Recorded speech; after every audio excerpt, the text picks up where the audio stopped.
fantastic Edo Queens after the beautiful outing at the Wafubi CAF Women's Champions League qualifiers in Abidjan. That's Côte d'Ivoire. We will be looking at that. They are back in the country, and it's going to be a very big one in Benin City, where Edo Queens reside. They are one of the biggest women's team in Nigeria. I am Emmanuel Fashimi. Welcome you to 360 Sports on Trust TV. I've got a regular on the show. Ole Peters joining me this morning. Good to have you. Good morning, Manuel. It's my pleasure being here, and I like the smile. It's like you are a fan of Edo Queens. Yes, definitely. I'm a fan of Edo Queens because I support women football in Nigeria. We will still get to that story, but let's start with this one. Yes, it's a good thing whenever we have legends around, whenever we have those who have made this country proud, whenever we have those who have at least showcased Nigeria to the world. But it's a sad one that, yes, after years of living on earth, we lost one of our legends when it comes to boxing. Talking about Nigerian's first Olympic medalist, a bronze medal in boxing, Nojim Meyegun, who died on Monday right there in Austria. He's the first Nigerian to win the medal for us. That was in the 1964 Tokyo Olympics. It's a sad one. At least we want to. You can't live forever. That is what it is. But first Olympic medalist, that is Meyegun, passing on right there in Austria on Monday. He lived 85 years on the surface of the earth. Okay, and I think that's the ripe age. 85 years is not a sad death as far as we are concerned in Africa, even in the world, anywhere in the world. And then he lived a fulfilled life, and his name can never be written off the Nigerian history when it comes to sports, and being the first to win us the medal of silver in the boxing. And on the 10th of August this year, he celebrated his 60th year that he won the medal for Nigeria. So that's a good living, a very good one. May God have mercy on his soul, and our condolences to the people and the family that he left behind. I think it's a very good way, and he has been in and out of the hospital for a very long time. You know, when you get to that age, definitely some natural ailments will definitely come in that you have to manage up to that time. I think he lived a fulfilled life, and he lived a very good life, and his name, and it's one of those that we cannot never and ever forget in the history of sports in this country. Yes, we can never forget Nojim Meyegun, the first Nigerian going into the history book of a Nigerian sporting world, the first Nigerian in boxing to get us a medal in Tokyo 1964 Olympics. We know that the last the second Olympic before the last one in Paris was also held in Tokyo 2020, where we came back with a silver and a bronze medal. Yes, it's as if whenever somebody mentions something sometimes ago that whenever a competition is going on in Asia, Nigeria normally do well. Is it? We normally do well? Yes, whenever a competition is, if you look at some of our good outings when it comes to sporting events in the world, they've come from the Asia continent. The Atlanta 96. That is in Asia. We are fond of giving ourselves unnecessary consolation. Adding 1 and 2, saying it 11. At times we tell you it is 2. It's not about the continents where we are having the event or the competition. It's about how prepared are we. So that's the issue. I just mentioned that the best outing we've ever had in Olympics was in US. I'm not. The university didn't actually say Olympics. He said if you look at sporting generally, football, whatever, what have you. The best performance that the Super Eagles has ever had at the World Cup was in USA '94. Okay, all right. Let's leave it at that. But good one that our own legend, where he has left his mark. He has actually given us something to hold. Like you heard, the history of sport in this country can never forget Nojim Meyegun becoming the first to win us an Olympic medal. All right, moving ahead and talking Olympics, but this time around we'll come back to Paris 2024 Olympic Games. Commendation and still pouring in for the D Tigress with that beautiful performance at the Paris 2024 Olympic Games, but this time around coming in from the NBBF board member and the NBBF president, Musa Kida, where he said, yes, stopping NBBF board members from players in position improve the Tigress. Okay, this is a country that people in such position will make a statement without we investigating it. As far as I'm concerned, this statement needs to be audited. We need to find out who are those board members that are killing sports in Nigeria. Because for him to come out and tell us that the reason why they performed the way they performed is because we didn't allow this unnecessary sentiment. I have an interest. So that shows that the interest of the country comes first. So we should give that credit to him and to the coach for standing their feet, because if something else has happened, they'll be the one to blame for it. So now that statement, I think we need to really audit it. We need to investigate. We need to find out and go further. Who are those that are imposing players that are not qualified, that are not worthy to be there on them? Not only on them, you should go to, maybe that's the reason. That's the reason why you spend over 12 billion naira and nothing was and nothing has happened. Then we apologize. No. We have to go further than that. So for him to come out with this, a good one, that shows that he's courageous, it's bold. We know the issue that he has been having concerning the NBBF for a very long time. So I'm not surprised that he's bold enough to come out and no, we achieve what we achieve because we say no to imposition of players. So I think we need to go further to find out who are those board members. If truly the allegation, I call it an allegation this time around, it's true, then those people that are sitting at the board of the NBBF, they're not supposed to be there.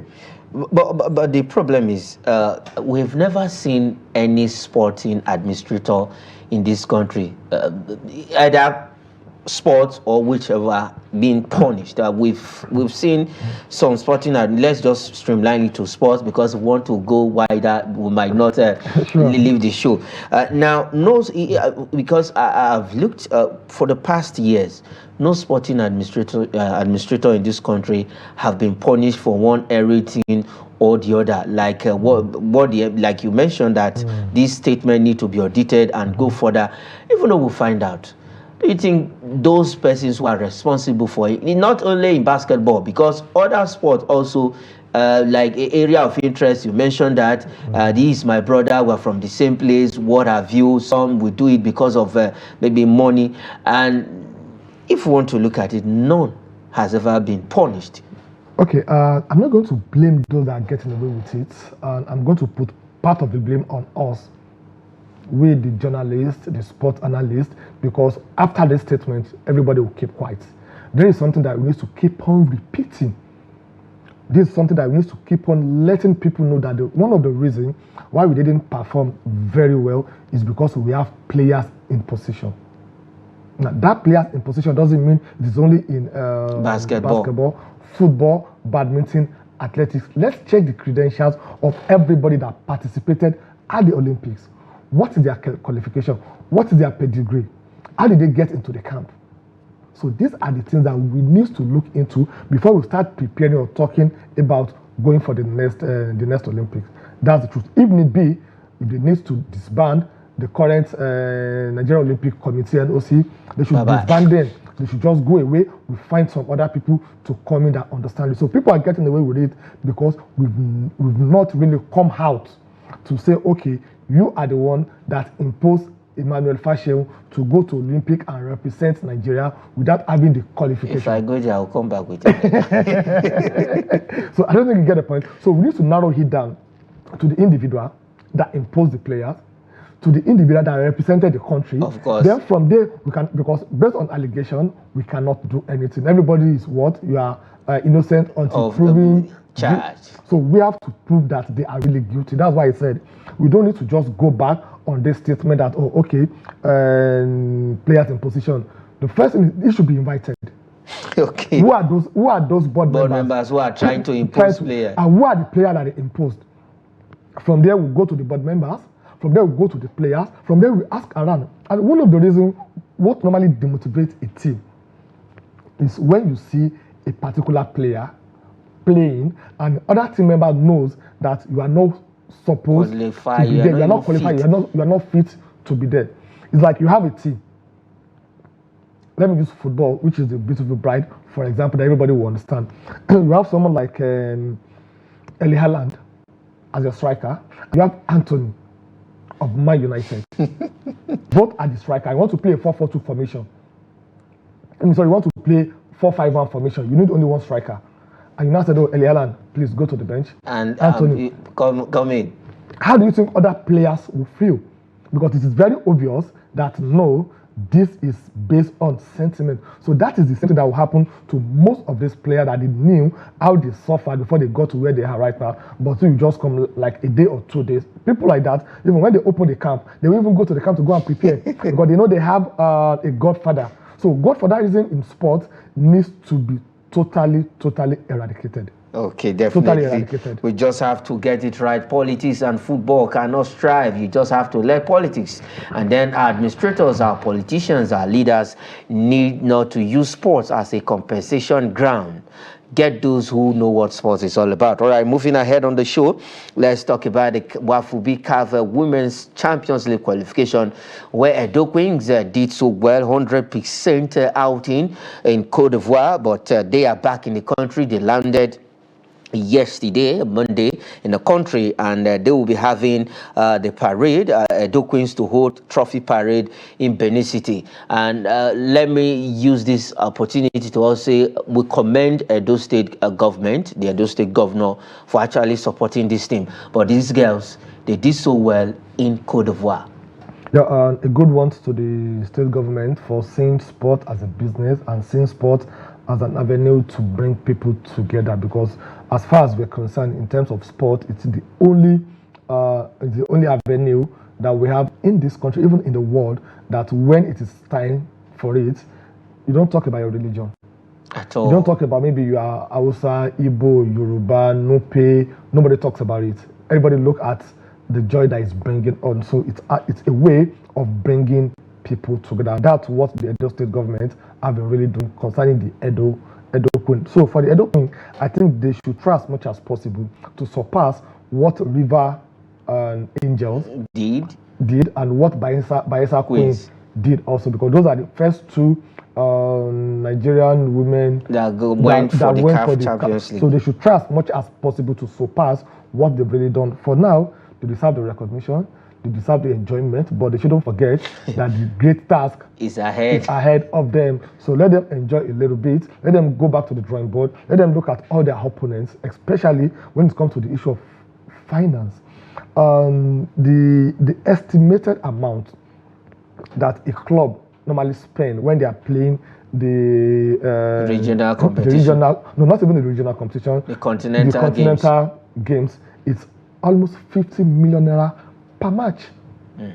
Because, for example, now you are going to probably North African country, or you are going to South African country, or you are going to Central African country.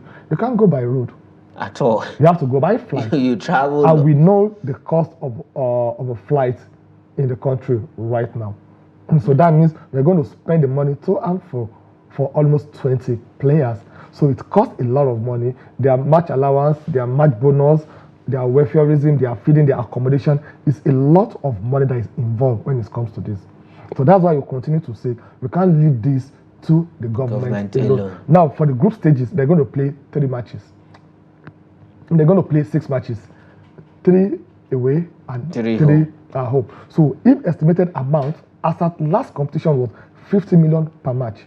So that means for the 3 matches they're going to play away, it's going to be 150 million naira. That's just for the qualifying group stage. The group stages alone. What if they get to the round of 16, quarter-final, semi-final, and the final? So it is money intensive. So we really need to, look for an avenue to generate more revenue to support this beautiful, football. And also, they really need recognition. They need attention. We need to really celebrate them more than this. If it is a Nigerian club like Remo Star, Inyeba, Kano Pillars, Kaduna, Shooting Star, or what have you, that have won this WAFU D, and they are going to represent Nigeria in the Champions League. The recognition that we have given to them will be more than what we are giving. So we need to really look into that, because everybody needs to be recognized for doing very well. I think on our sports show on Trust TV, we have actually been talking about Edo Queens, their exploit in Cote d'Ivoire. 100% qualification from the group stage. They played 3 games, qualified on 9 maximum point. Semi-final, they were so good. And then the final, they hammered a Novi of Benin Republic 3-0. And they picked the ticket from the region. They will be representing Nigeria. And then the region at the CAF Women's and Champions League. If we can quickly have the highlight, one of those games involving Edo Queens and maybe Gardien National. Their highlight during the group stages, and we'll be right back with more stories on the show.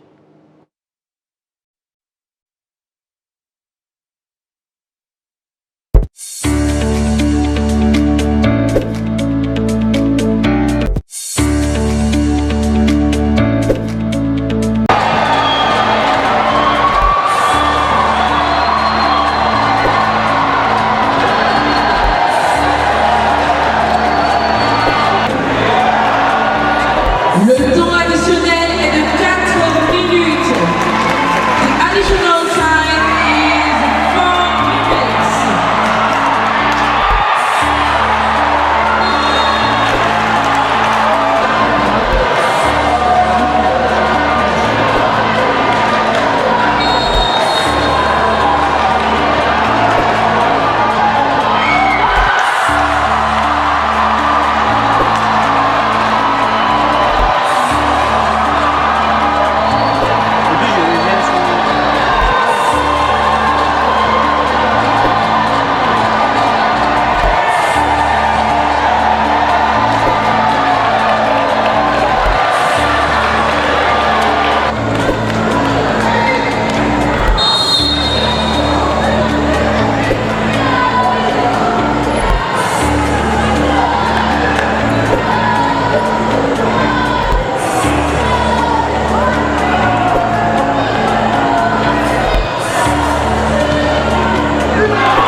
Welcome back from that beautiful moment with Edo Queens during the group stages of the CAF Women's Champions League qualification in Cote d'Ivoire. The trophy parade will be going down in Benin City.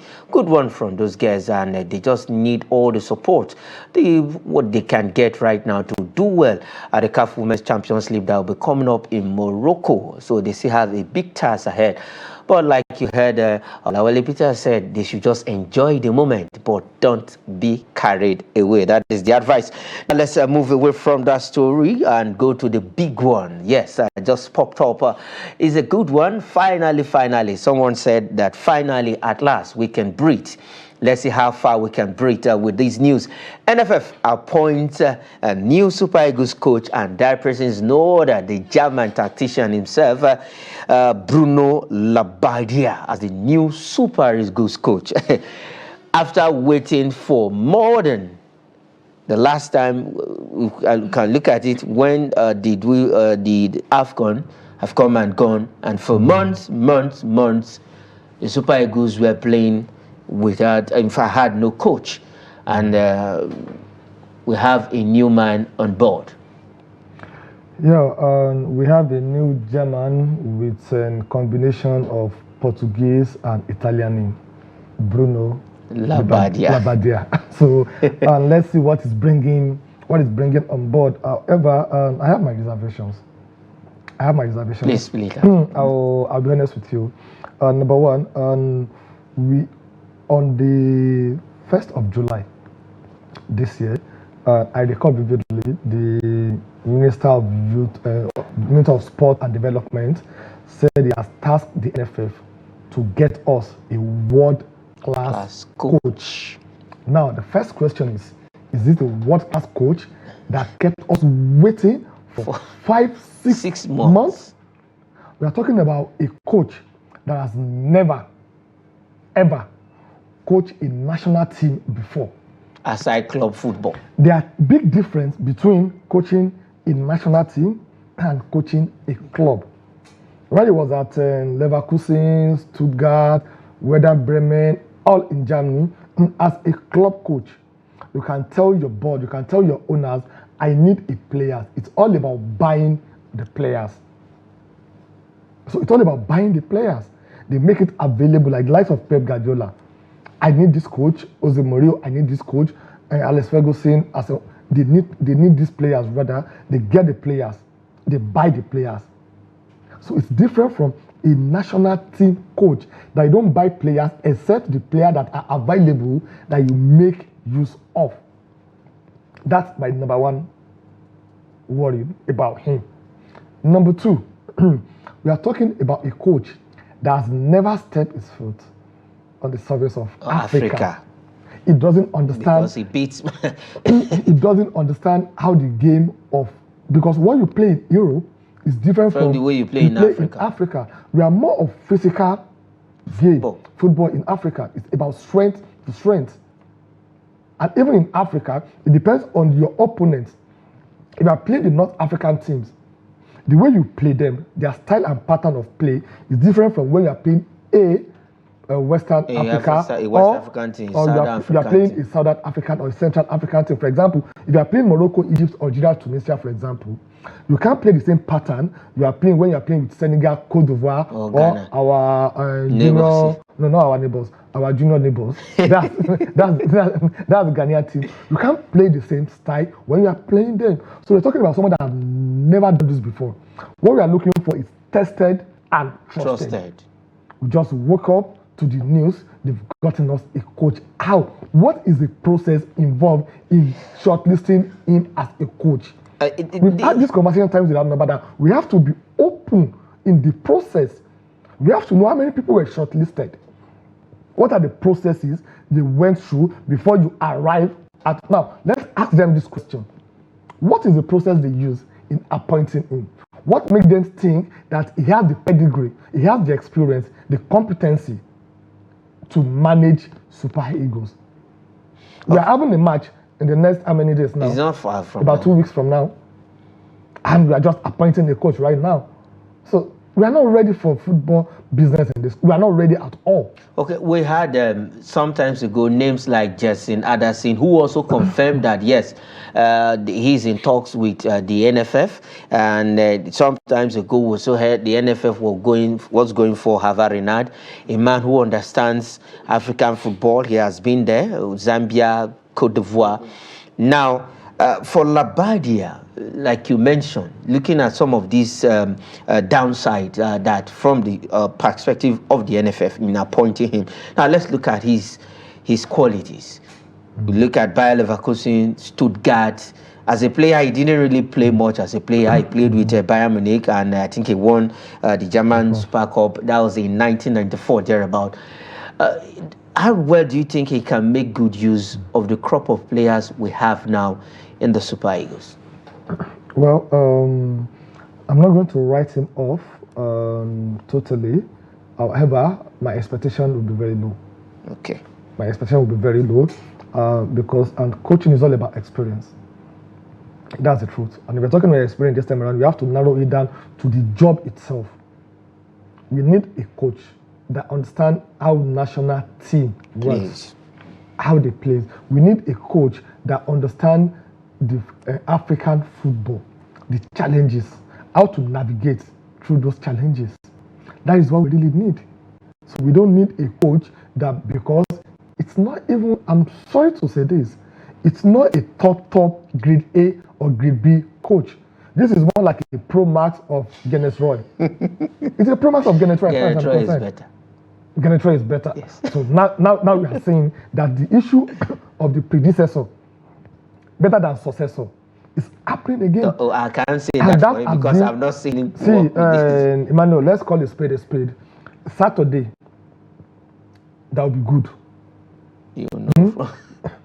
They invited you for a party, a wedding, or naming ceremony, and it's starting by 9 a.m. on Saturday. And you went to the venue. As at 11 p.m. on Friday, no tent, no chair, no rice, no cow, no ram, no preparation. How sure are you that the Saturday will be good? That's the truth. We should we should put him on his toes right now. We should let the NFF really come out to tell us. The other people they shortlisted, those that understand the African football, that they've been tested in Zambia, Cote d'Ivoire, and the likes. Let's know the reason why they were not shortlisted. I hope this will not be another Betty Vogt, exactly. But they heard from Germany.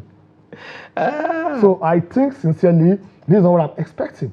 Okay, now we've waited 6 months, and eventually we are now with one coach, Bruno Labbadia, mix of German, Portuguese, and because Bruno doesn't stand like Bruno is Portuguese, Labbadia is Italian. Italian. It doesn't stand from Germany. It doesn't sound like a German name. But if we look at the NFF technical committee is the one that is saddled with the responsibility of getting a coach. I'm not a coach, but when at least we've watched football, we can say one or two about it.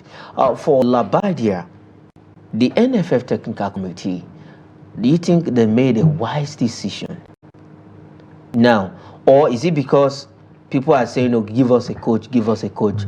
That's why they are just to make people keep quiet. That is why they are bringing Labbadia.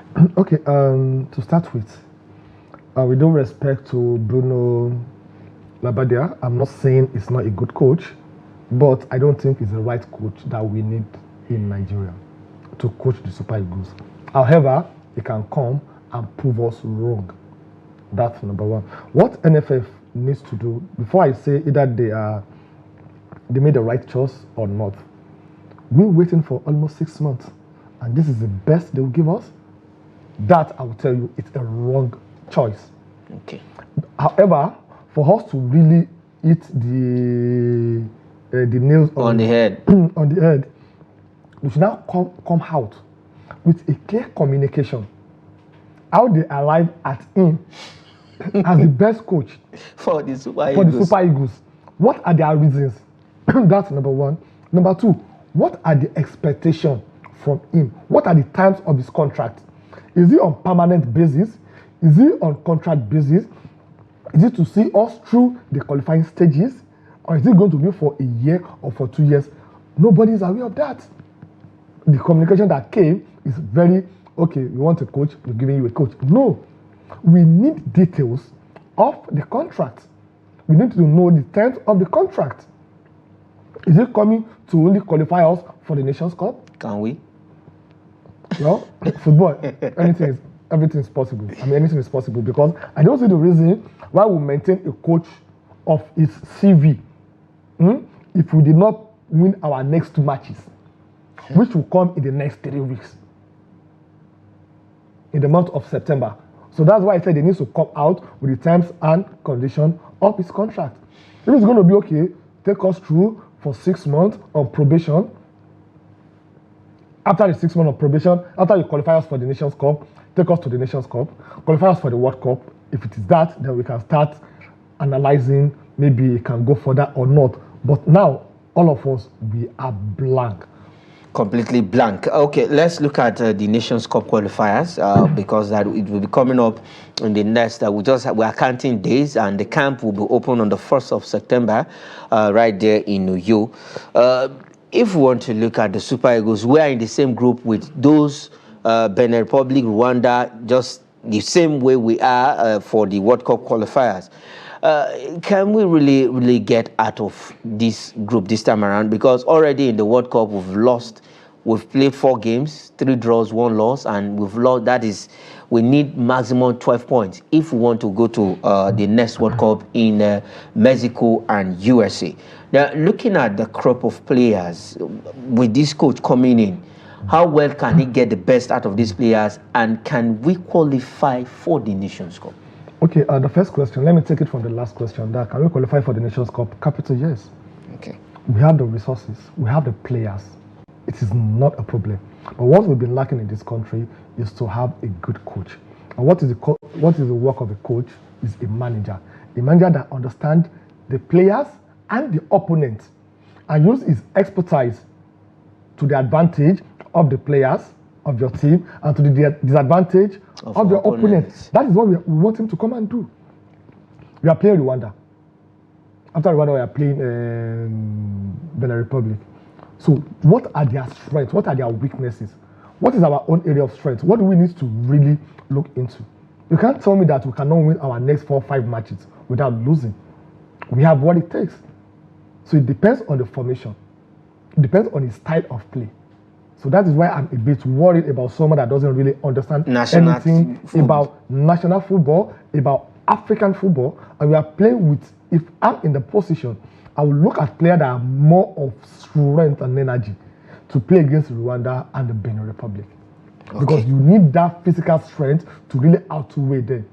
You don't need a player that we just started season in Europe now. Victor Osimhen is still clubless as far as I'm concerned right now. He doesn't have a club. Yeah, he's still with Napoli, but he's with Napoli, but as far as I'm concerned, he's not in there. Okay, now if you invite Victor Osimhen, do you think Osimhen will put his 100%? That will not be scared of injury, knowing that it's about going to another club? We're talking about Boniface, or all other players that they just started the season.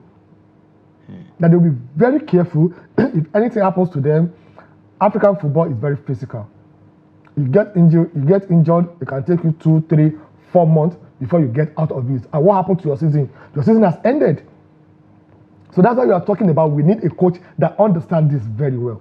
Okay. So that's what I will look into. Number one, to look at to look at my opponents. I have to understand and know my opponents. If you don't know your opponents, you cannot defeat them. Okay, we have the profile of Bruno Labbadia on the screen. He was born age 58, February 8, 1966, and the place of birth is Darmstadt, West Germany. Position during his playing days was a striker. And then if you look at his youth career, he played for teams like Darmstadt 98, the place where he was born. And then in the senior career, we've seen Darmstadt 90 years old playing 105 games for that club, scoring 44 goals. Clubs like Hamburger, we have Bayern Munich, FC Cologne, where in Bayern Munich he actually won a cup with them. That was in 1994. We have Werder Bremen, Armenia, Bielefeld. We have Kalusia SC.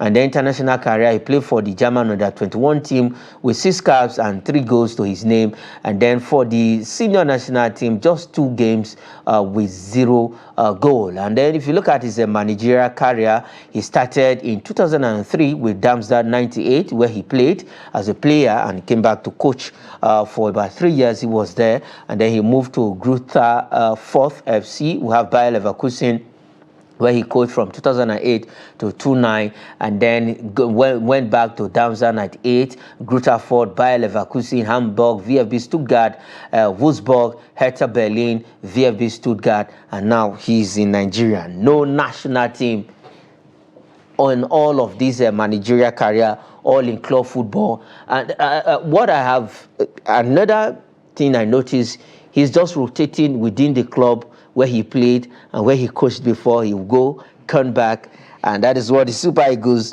is giving to us. And if we look at it, out of all of the German tacticians that we have ever had, he's the 37th of 37th Nigeria has ever hired.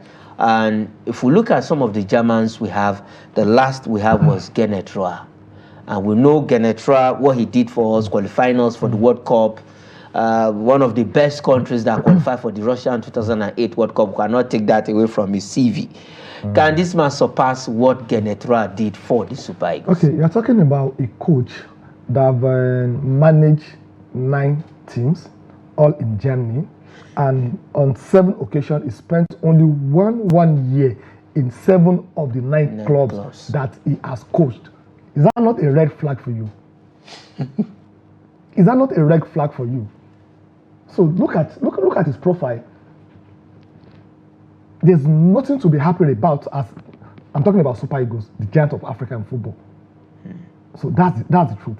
So I think even displaying his CV is even worsening the case and the situation.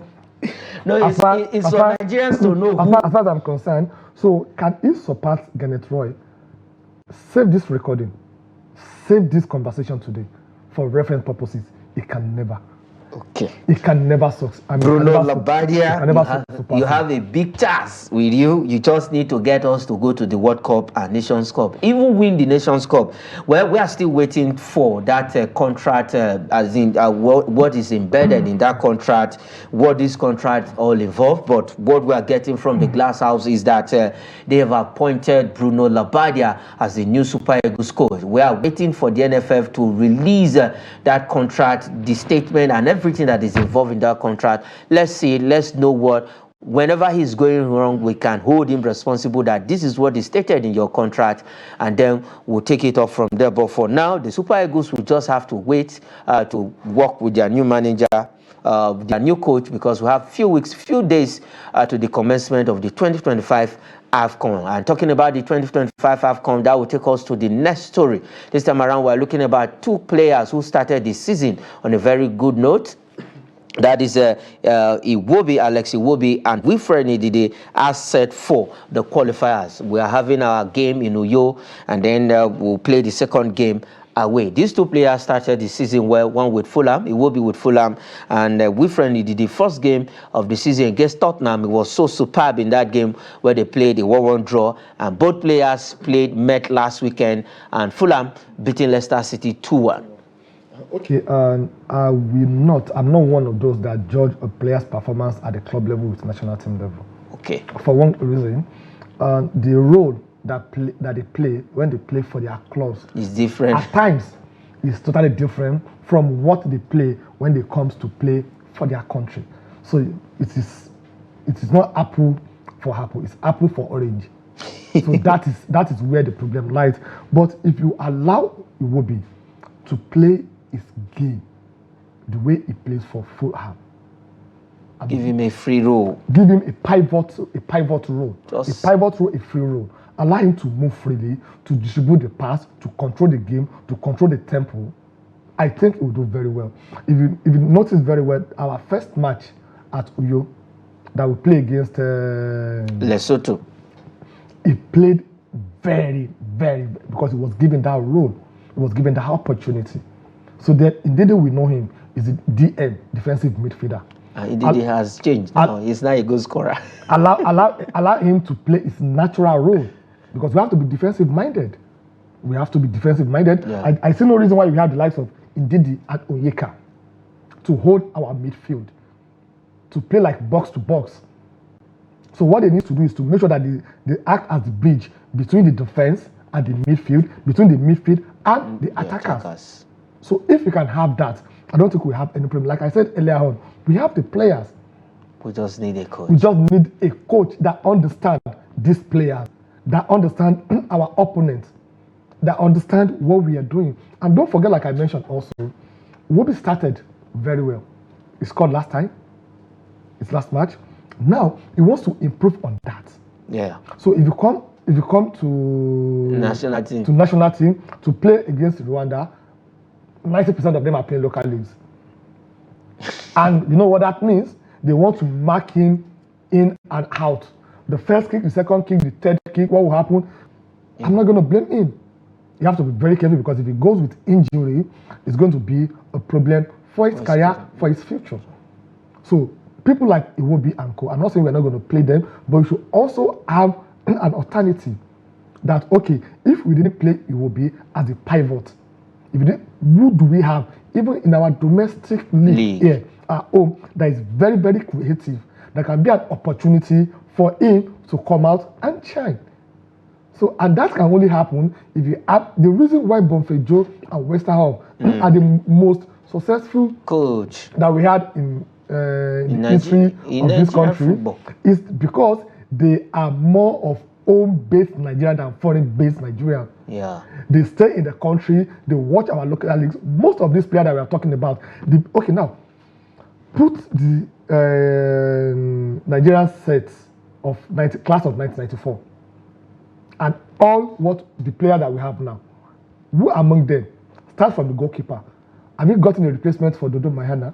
No. Rufai? Austin Iguafon? No. Iroa? No. Olise? Samson Siasia? Amokachi? Finidi George? No. Amunike? Les Rashidi Yakini? Should I continue? Austin Jeji Okocha? So that is the problem we are having now. So we are only depending on our foreign-based player. We are not developing. So if Iwobi is out, we'll have a problem. If Osimhen is out, we say it's because Osimhen didn't play very well. Must a population of over 200 million depend on only one striker? No. So that is a problem. So that is what we need to really look into. If we can look into all these issues, I don't think we'll have a problem. But for Ndidi and for Iwobi, I'm sure they owe Nigerians that happiness. They owe Nigeria that qualification, and I'm sure they are committed and they are dedicated. If not, what Iwobi went through after the Nations Cup, we will call it a day with Nigerians. But he loved his country, he loved his fatherland.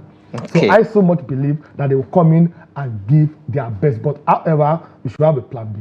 Yes, however, we should have a plan B. Both players are set for the 2025 AFCON. The camp will be thrown open on the 1st of September right there in Uyo, because that is the venue where we'll be having our first game of the 2025 Africa Cup of Nations qualifiers. That Nations Cup is bid for Morocco come next year.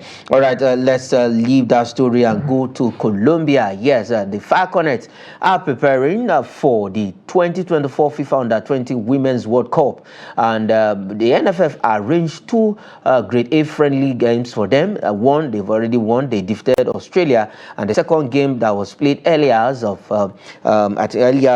this morning. They played their games late in the night. It was a 1-0 defeat against Nigeria. That goal coming in the first 10 minutes of that game from Lomeli, 1-0, and I think it's a friendly game, but I love what the coach said. They have actually seen some of their lapses. That is Coach Christopher Danjuma.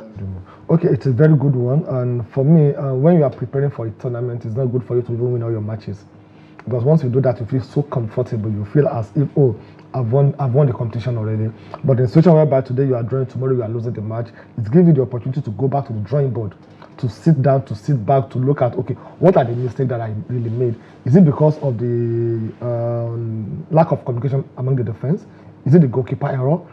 Where do I need to really look into? So I think they should not be devastated. They should not be worried about what happened. They should only be worried they did not correct the mistake that made them to lose the match again when they get for the competition. So, and I think it's a very good one that they are getting exposed. They are giving them the opportunity to have these friendly matches, to really equip them, to really prepare them for the task ahead. Okay, for the task ahead, the game will start on the 31st of August, the same day where Nigerian Premier Football League will be kicking off in the country with just one game. But for the Falconets, they will be having their first game on the 1st of September. They are in the same group with Germany, Venezuela, and Korea, the Republic. In that order, Germany defeated us in one of the finals.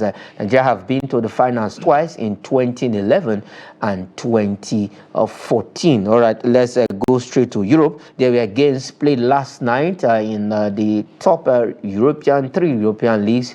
One game in Italian Serie A, and the other two games one game in La Liga and the other two games in the Italian Serie A. Como under Cesc Fabregas played a 1-1 draw, their second game of the season. We have Juventus trashing Hellas Verona 3-0, and Villarreal against Celta Vigo. It was 4-3 in a 7-goal thriller. But let's quickly talk about Como 1-1 against Cagliari, and Cesc Fabregas, the coach of this club.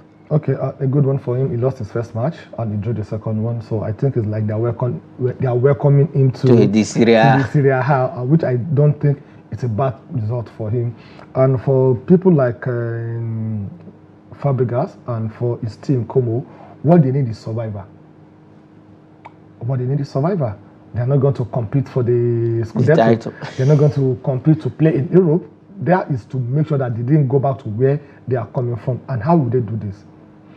all your away matches, try as much as possible to get at least a draw like they did. They lost their first match against Juventus. Yeah. So now the next match, so that means they've improved from their first match. So that shows that going forward, all your own matches, try as much as possible to capitalize on it. And then your away matches, go in there, you are underdog, you have nothing to lose, okay? And as time goes on, you get the necessary experience that is needed. So I see Fabregas going far, and I see the team also remaining in the Serie A. Though it's too early to tell, but the first baptism that they got has already made them to sit up and sit tight. That no, it's not going to be easy if you want to remain in Serie A. Okay, it's not going to be easy for Cesc Fabregas. Good game in the second outing with Como as a manager. And for Villarreal, it was a 7-goal thriller. And Juventus starting the season on the 100% no, 3-0 against Hellas Verona. All right, let's quickly look at some transfers on the show.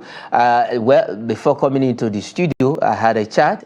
I just felt pity. We're starting with Victor Osimhen, where he actually refuses a 70 million euro transfer to Saudi Arabia. Well, I feel for Victor Osimhen, no doubt about that. It has now become, his transfer has now become a saga in Napoli. Okay, I don't feel for him. I think there's a learning point at every point in time in the career of a footballer. Last year was his peak. And I recall vividly I said it, that it's better for Osimhen when offers were coming to leave as at that time. Now, he doesn't have anything left to prove in Serie A or with Napoli. He has won the Scudetto for them. For them to win it back again, it's going to take years. To be honest with you, for him to be the player he used to be also, it's going to be very difficult. We saw the season that just ended. It wasn't as prolific as he was the previous season, because nobody will be sitting and waiting for you.